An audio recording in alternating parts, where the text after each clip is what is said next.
Yo, what's up everybody? So today's review is Spider-Man Homecoming. So Spider-Man Homecoming is the new story of Peter Parker slash Spider-Man who's trying to prove to Tony Stark that he'd be a good addition to the Avengers by taking on the Vulture played by Michael Keaton. This is definitely the best Spider-Man movie since Spider-Man 2 starring Tobey Maguire. Hands down, Tom Holland is the best Spider-Man. He is a kid. I mean, yes, he's 21, but in this movie, he looks 15. He acts 15, you know what I'm saying? Like when we see Civil War from his perspective, it's like, he is excited. It's like, oh my God, it's Captain America, it's Black Widow. Like, he's excited like a kid should be. Everybody he goes to school with are kids, you know what I'm saying? They look the age. I mean, in the other Spider-Man movies, the Tobey Maguire one, everyone looked 30. Trying to pretend to be, 17 by shaving and putting on glasses. Like, no, come on now. Tom Holland was perfectly cast for this movie. I mean, I cannot wait to see him in the new Avengers movies and the Spider-Man sequels coming soon. About time we get a villain that is good other than Loki. When we're first introduced to Michael Keaton's character, it's like right at the end of the Avengers. So him and his team, they're cleaning up after the whole alien invasion, you know what I'm saying? Salvaging the parts and whatnot. And then we see these people come and take over, and it's basically Tony Stark's people who is, now, taking over cleaning up. So it's like he caused all the destruction, and now he's getting paid to clean it up. So, you know what I'm saying? So you're taking jobs away from the people that really need it the most. So then when we see Michael Keaton become the villain and, stealing all this technology, doing this and doing that, we can relate to him. Like, we get where he's coming from. I mean, he's the little guy, and he's still getting screwed over by people like Tony Stark, you know what I'm saying? And he's doing this all for his family. He's not just doing it because he wants to take over the world or kill this person, kill that person. No, he's doing it so he can make money to support his family since he's been screwed over so many times. So I get that. I really like the character. His performance was really great. I mean, his performance, I really liked it a lot. He didn't overdo anything. I mean, the majority of the time, he was just talking real chill, real calm, you know what I'm saying? If somebody come at him wrong, he'd just be like, well, okay. Boom, I guess I had to do this, blah, blah, blah.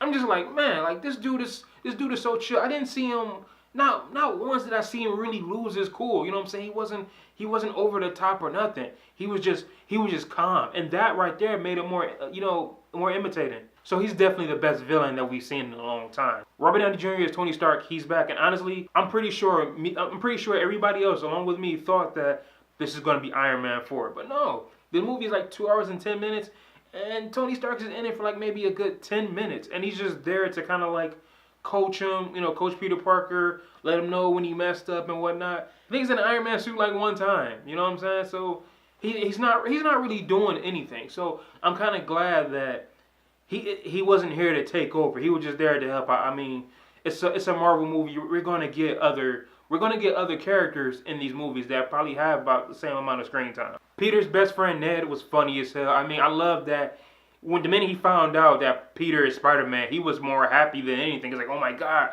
this is like the best thing that ever happened to me. It's like, dude, you're not Spider-Man. But now that you know your friends are Spider-Man, it's like he's on top of the world right now. He was great. He was great comic relief, even though the entire movie is comic relief because, there's jokes here, every 5 minutes, which I don't see as a bad thing. Of course, they switched up a lot of things, like Flash.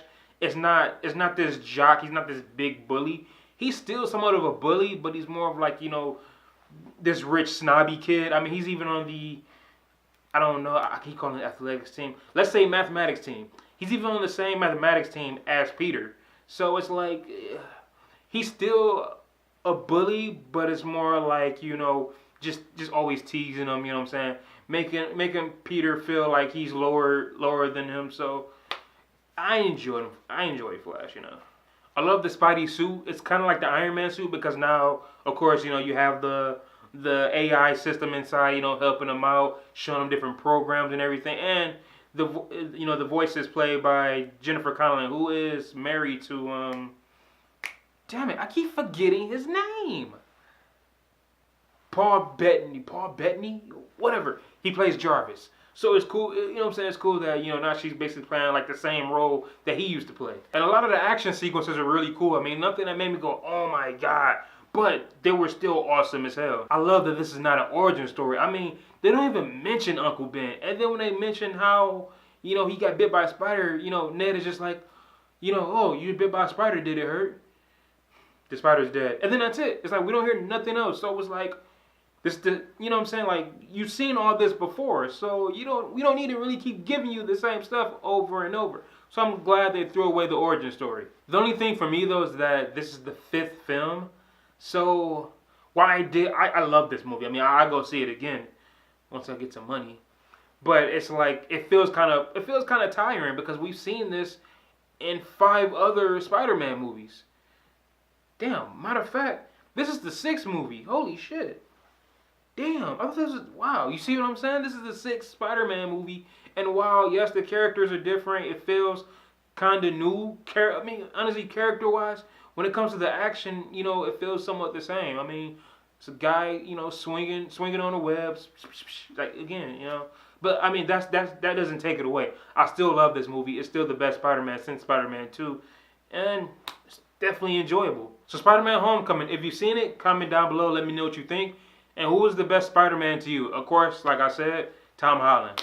So, I will see you next time. Peace. The fuck did I just... I was going for the spider and I just... Peace.